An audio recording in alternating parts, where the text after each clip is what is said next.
Oi, pessoal. Vamos iniciar a aula de hoje, dia 10 de dezembro de 2020.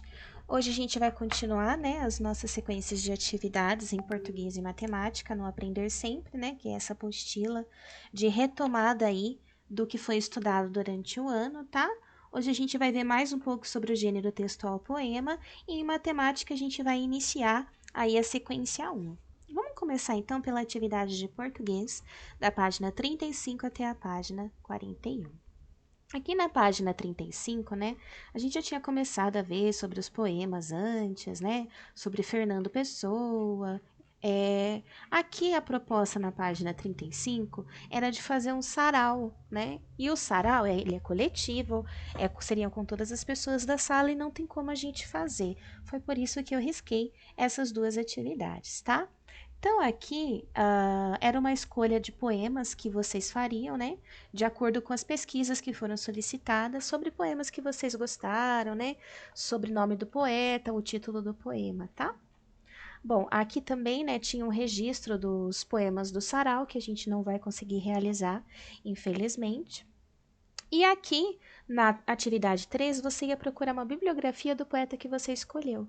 Eu não sei se vocês lembram, mas na aula de ontem eu tinha escolhido um poema de William Shakespeare, do livro Romeu e Julieta. Então, se fosse para eu fazer essa atividade do para casa, eu iria escrever aí um pouco sobre a vida de William Shakespeare, quem ele foi, que tipo de trabalhos ele realizou, aonde ele nasceu, como ele viveu, uma parte bem resumidinha aí sobre a vida do poeta do poema que você escolheu, tá bom? Do escritor, tá? Bom, aqui na atividade 37 a gente vai falar um pouco sobre cyberpoesia, O que é essa cyberpoesia? Conhecendo sobre cyberpoesia. A cyberpoesia trata da poesia visual encontrada na internet, em que a forma de apresentação do texto de um poema é organizada segundo critérios relacionados aos aspectos gráficos e fonéticos das palavras com interação verbal, do visual e do sonoro. A cyberpoesia trata do desvelamento de poesias visuais, um estilo moderno que possibilita o contato com a provisoriedade do sentido artístico do poema. Um exemplo bem interessante de cyberpoesia é o Sérgio Caparelli e os cyberpoemas, tá? Então, a cyberpoesia é uma poesia interativa, Utiliza aí uma linguagem eletrônica, provavelmente internet, computador, tá? Você tem bastante imagem, um texto mais curto, E ela interage aí com a pessoa que está lendo, tá? Então, se a gente fosse pesquisar, sobre cyberpoesia no Google, como eu estou mostrando aqui para vocês vão ver aí uma cyberpoesia mais envolvida aí com imagens, Os textos são curtos, E elas têm mais aí imagens e sempre relacionada aí com a internet, Poemas visuais e tal. Então a gente percebe aí uma interatividade, Aí pergunta quais são as temáticas, Os temas utilizados, então, na cyberpoesia. Como a gente pode observar, seria o cotidiano, Que nem no caso aqui, tomar um chá, jogar xadrez, Ver sobre Van Gogh e tal, Então, as temáticas envolvem o cotidiano, o café, a vida, os animais, computador, sentimentos, etc, tá? Então, gira em torno, mais ou menos, dessas temáticas. Aqui pergunta o que você achou, da cyberpoesia. Se você entrou lá no Google, pesquisou o que é cyberpoesia, viu alguns exemplos de cyberpoesia, o que você achou? O que chamou sua atenção? Então, resposta pessoal, tá? No meu caso, achei interessante a parte da linguagem mesmo, De ter uma interatividade, os desenhos chamam bastante atenção, tá? Os aspectos gráficos. Poema concreto. Vamos pesquisar poemas concretos para crianças. Então, vamos lá, voltando, sempre usando aí a internet, poemas concretos para crianças. O que a gente vê? A gente vê palavras utilizadas aí, de uma forma que elas acabam formando imagens, tá? Então, a gente tem aí uma coisa que traz essa visão concreta, que nem aqui falando de café. Aqui, ó, na tarde fria de julho, voa o cheiro, barulho do café descendo quente pelo bule reluzente e me pergunto já em prosa, existe coisa mais gostosa? Então você já tem, você vê as palavras desse jeito como se fosse fumacinha, né? Saindo da xícara de café, a gente parece que sente o cheiro do café, traz pra gente uma imagem concreta, né? De uma xícara de café numa tarde fria de julho, né? Então isso que é um poema concreto, ele traz ali o desenho formado com as palavrinhas mesmo, né? Nem do violão aqui, tem o gatinho, ó, rom, rom, rom, rom, rom, todo gatinho, canção de ninar para o gato com insônia, né? O gato todo formado com um rom, rom. Então, poemas concretos, né? Ele traz aí uma imagem concreta da mensagem que ele quer te passar, tá? Então, ele pergunta o que você achou desse tipo de poema. É interessante porque a resposta é pessoal, né? Mas sim, são poemas muito interessantes, além de serem poemas visualmente bonitos, né? Ó, impulsionar o mundo é preciso. A meta é fazer com que contrariedades, dificuldades, percalços, erros, falhas e tudo que se interpõe no caminho se torne parte da mola impulsionadora do nosso crescimento, realização e sucesso contínuo. Então, aí as palavrinhas em forma de mola, né? A mola, se você pressiona ela para baixo, ela vai empurrar com a mesma força para cima, né? Então, impulsionar o mundo é preciso. Se o mundo te pressiona, você empurra de volta, né? Então, isso que é um poema concreto, né? Ele quer aí, faz todo esse simbolismo com o concreto, tá? Então, o que vocês acharam? É interessante, interessantíssimo, né? Aqui era para a gente fazer um painel ilustrativo, tá? Para você escolher um poema para fazer esse painel, mas como a gente não vai poder aí, né, fazer uma exposição, eu também tirei essa perguntinha, tá? Aqui também em relação à exposição no sarau, a proposta, se a gente estivesse em aula presencial, seria muito gostoso. A gente combinaria um dia de fazer um sarau mesmo, vocês iriam apresentar os seus poemas, as suas atividades, seus cartoons, o que vocês quisessem apresentar, né? E provavelmente a gente faria lá também um lanchinho, né? Porque um sarau, enquanto a gente comia e bebia, escutava os poeminhas aí que vocês tivessem escolhido. Mas infelizmente não tem como a gente fazer, né?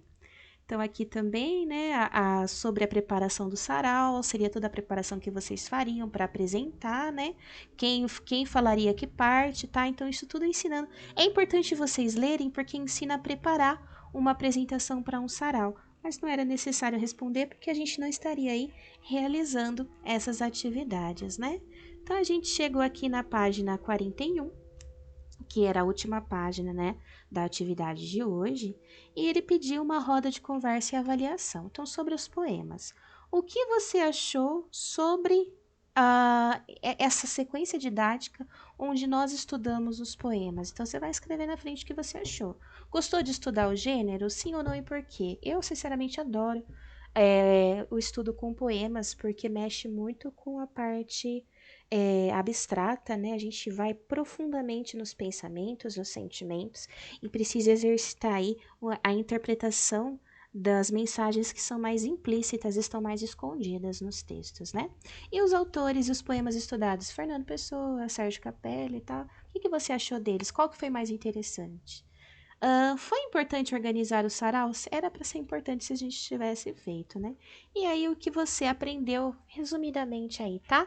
Para responder essas perguntinhas, você tem na frente essa parte de anotações, tá? Você pode responder aqui, coloca a primeira pergunta, responde, e aí você consegue fazer um resuminho do que você aprendeu sobre os poemas, tá bom?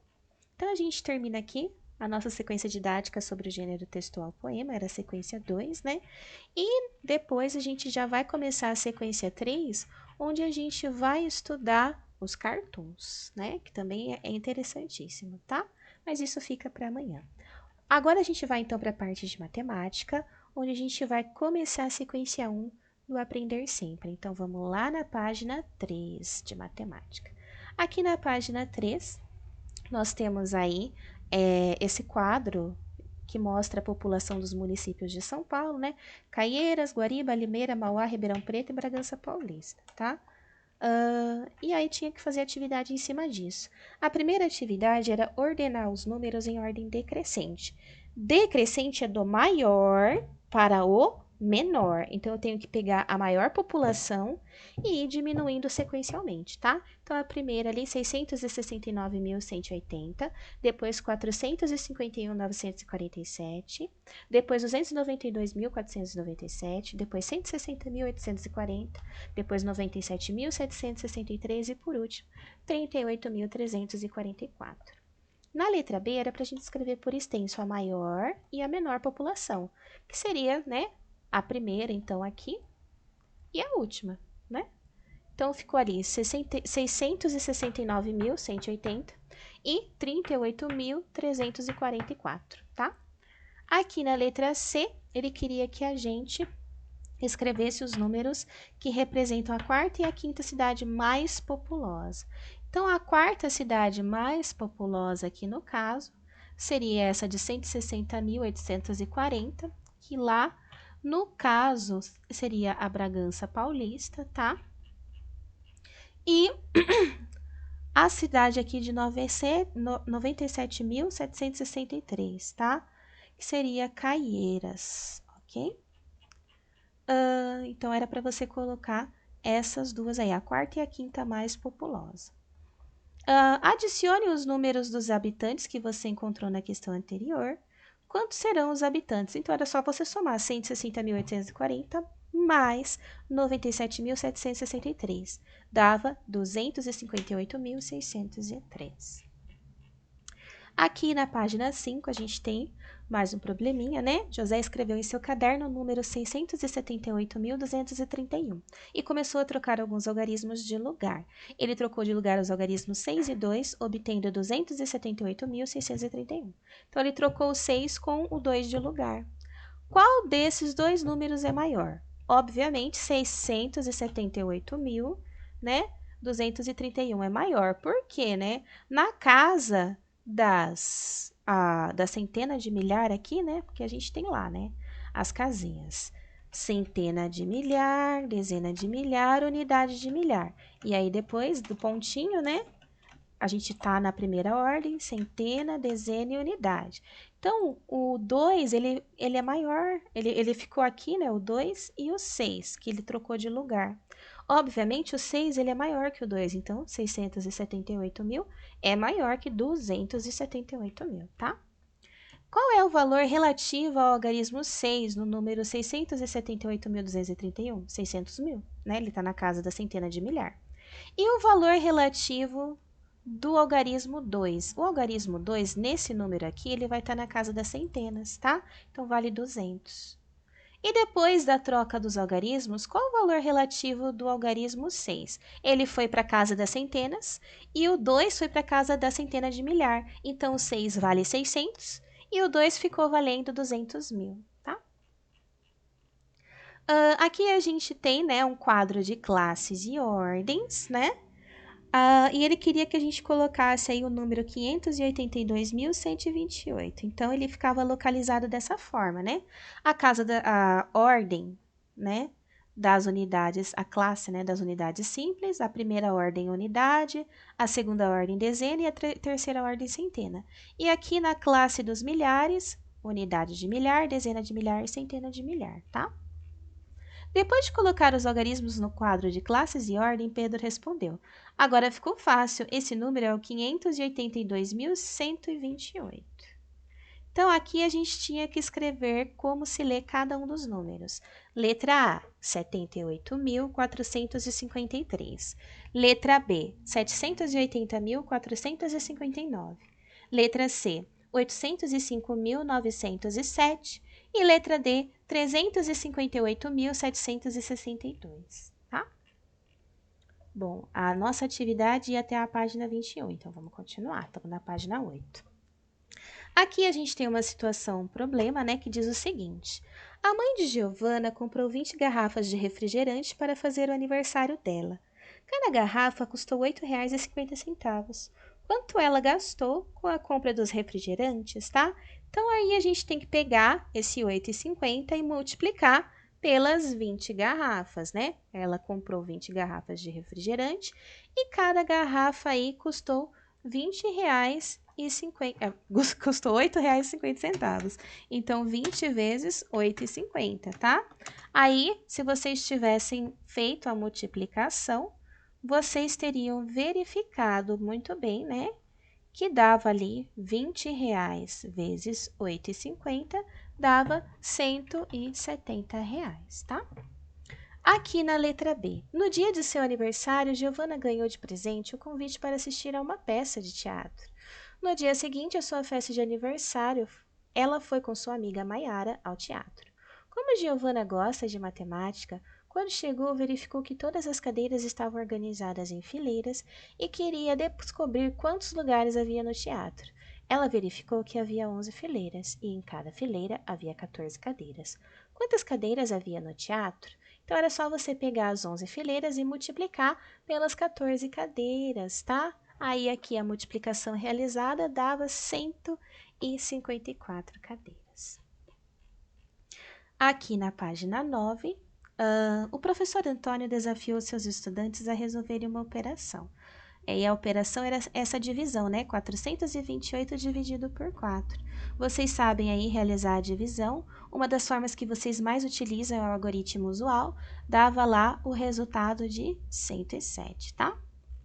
O professor Antônio levou para a sala de aula 297 bolinhas de gude e desafiou seus estudantes a organizarem essas bolinhas em 3 caixas, de tal forma que todas as caixas tivessem a mesma quantidade de bolinhas. Ele quer que a gente faça uma estimativa, tá?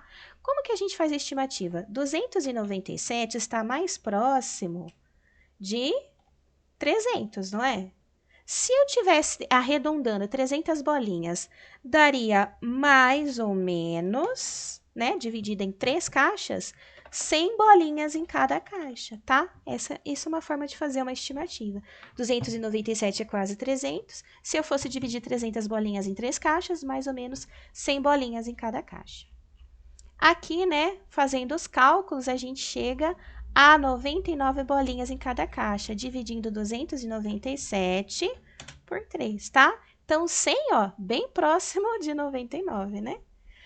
Todas as bolinhas serão guardadas ou sobrará alguma sem ser colocada na caixa? Não, a divisão dá exata, tá, gente? Dá exatamente 99 bolinhas. Página 11. Então, aqui a gente vai mexer com cálculo de perímetro e área, tá? No bairro onde Carlos mora, tem um campo de futebol onde ele e seus amigos e suas amigas jogam bola nos finais de semana. O alambrado que cerca o campo e a grama estão danificados. Eles decidiram arrumar o campo de futebol e precisavam saber quantos metros de alambrado e quantos metros quadrados de grama seriam necessários para deixar o campo de futebol com perfeitas condições. Então, a gente pensa assim, né? O alambrado vai ficar em volta do campo e a grama vai cobrir toda a área do campo. Então, o alambrado seria o perímetro e a grama seria a área, né? Você acha que essas duas medidas são suficientes para que eles consigam saber quanto comprar de alambrado e grama? Sim, porque eles têm a medida da largura e do comprimento, tá? Com essas duas medidas, eu consigo descobrir tanto a área quanto o perímetro, porque essa parte aqui é paralela a essa, então aqui também mede 15 metros. E essa parte de baixo é paralela a essa, então também mede 25 metros. Então, dá para calcular certinho tanto o perímetro quanto a área, tá? Quantos metros de alambrado deverão comprar para cercar o campo de futebol? Então, era só você somar 25 mais 25, né? Mais 15 mais 15, que seria a medida do perímetro. 25 mais 25, 50, 15 mais 15, 30. 50 mais 30, 50, 60, 70, 80, dava 80 metros de alambrado, tá? E aqui a medida da área, né? Quanto que precisa de grama? É só você multiplicar base vezes altura, né? Ou comprimento vezes largura. Então, a conta correta era 25 vezes 15, que dava 375, e a medida da área é em metros quadrados, tá? Aqui na página 13, a gente tem o joguinho de par ou ímpar, né? Durante a aula de educação física, Pedro e João decidiram disputar para ver quem acertaria mais bolas na cesta de basquete. Decidiram verificar quem começava os arremessos. Pedro, podemos tirar para o ímpar para ver quem começa. João, legal, mas vamos tirar para o ímpar ou com uma ou com duas mãos? Pedro, com as duas mãos é mais legal, então eu escolho par, eu escolho ímpar, né? Você acha que foi uma boa escolha o par ou ímpar para ver quem começa os arremessos? Por quê? É uma boa escolha, porque é improvável o resultado que vai dar, é na sorte, então não tem problema, né? Ninguém tem mais chances, ninguém tem mais dedo, né? Então, é possível saber quem ganhou o par ou ímpar? Olha, tem a chance de 50% para cada um, então as chances são as mesmas, né? Aqui, cara ou coroa? A avó de Leandro propôs que eles brincassem de cara ou coroa e pegou uma moeda da sua coleção. A brincadeira consiste na seguinte pergunta: cara ou coroa? Ela explicou a regra da brincadeira. Para brincar, precisamos seguir as seguintes regras. Cada participante escolhe uma face da moeda, a cara ou a coroa. Um participante joga a moeda para o alto e a segura na mão. Olham para a face que ficou virada para cima e, se for a mesma que o participante escolheu, ele ganha ponto. Leandro e sua avó jogaram várias partidas durante um longo tempo. Tá cheio de erro de português essa apostila, né? Longo tempo. Em sua opinião, quem tem mais chances de vencer o jogo? Leandro ou sua avó? Por quê? Gente, as chances são as mesmas, tá? As chances, deixa eu escrever grande. As chances são as mesmas. 50% para a cara e 50% para 50% para a coroa. Por quê? A moeda tem dois lados. Ou vai sair um lado ou vai sair o outro. Não existe uma chance maior de sair nenhum dos lados, tá? Então, as chances são as mesmas para os dois, tá? Página 15, a gente tem aqui os bichinhos, né? Com o peso e a altura, né? Os cachorrinhos, tá? E aí era pra gente organizar esses dados numa tabela. Então, a gente tinha o nome dos cachorrinhos, a gente tinha a altura e o peso, ó, raça, altura máxima e peso. Então, colocava o Beagle, o Bulldog francês, o Pug e o Doberman. E aqui a altura de cada um deles e o peso. E aí você tinha organizado uma tabelinha com as raças caninas, tá? Aqui na página 17. Observando os dados da tabela, podemos dizer que o cachorro que tem a menor altura terá o menor peso? Escreva suas conclusões. Então, quem tem a menor altura? A gente tem o Beagle com 45, o Bulldog francês com 30,5 centímetros, o Pug com 28 e o Doberman com 72. Então, a menor altura é a do Pug, né? E o peso? O Beagle pesa 23 quilos, o Bulldog 10, o Pug 11 e o Doberman 45. Então, quem tem o menor peso é o Bulldog francês. Então, a resposta é não, tá? Não.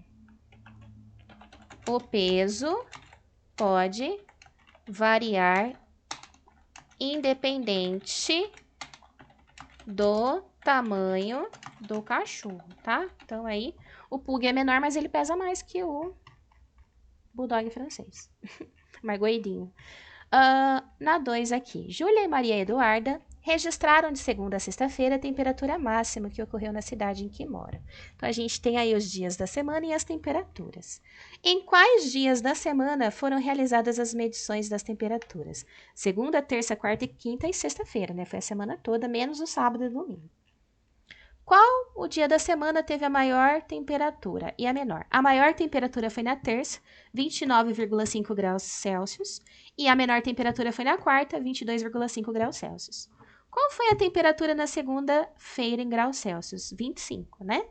Em quais desses dias a temperatura foi menor que 25 graus? Na quarta e na sexta-feira. Aqui, né, a gente tem uma caixa de presente que o Rafael comprou para sua mãe, né? As características da caixa. O formato da caixa lembra um poliedro. Que poliedro é esse? O cubo, né, gente? Quais os nomes dos polígonos que formam as faces desse poliedro? As faces são quadradas.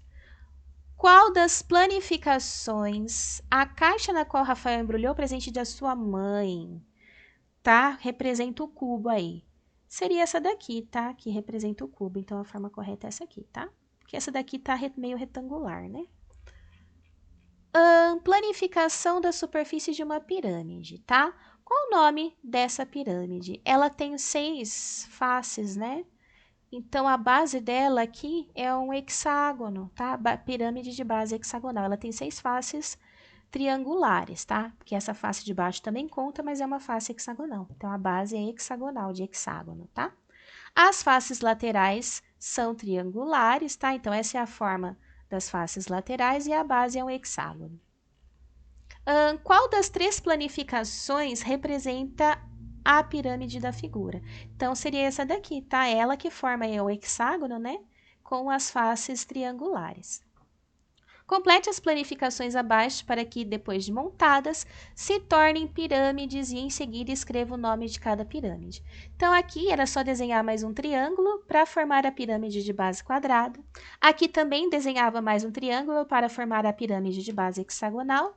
E aqui precisava de mais 2 triângulos para formar a pirâmide de base pentagonal, tá? Então, aqui, né, a gente chegou no final da atividade de hoje, na página 21, tá? Então, a gente termina aí a correção das atividades de hoje. Qualquer dúvida, é só mandar para mim. Um beijo, tchau!